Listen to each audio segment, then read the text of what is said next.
কাতারে free visa একজন মানুষের আনুমানিক খরচ কত টাকা হইতে পারে, মানে বাসস্থান খরচ, খাবার খরচ, এগুলা। সো যারা কাতারে আসবেন ভাবছেন বা আসার চেষ্টা করতেছেন, আপনারা ভাবতেছেন যে এমপ্লয়মেন্ট ভিসায় আসবেন নাকি ফ্রি ভিসায় আসবেন।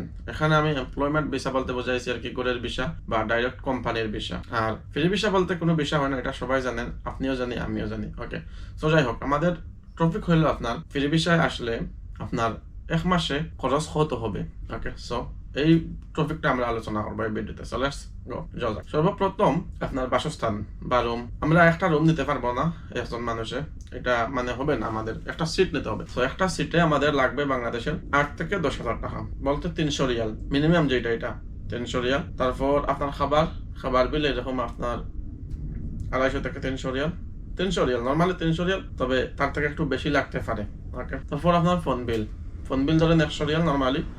তারপর আপনার আছে যদি ট্যাক্সি নিয়ে কোথাও যান বা মার্কেটে গেলেন, কোথাও ঘুরতে গেলেন, মানে পকেট খরচ যেটা বলে আর কি।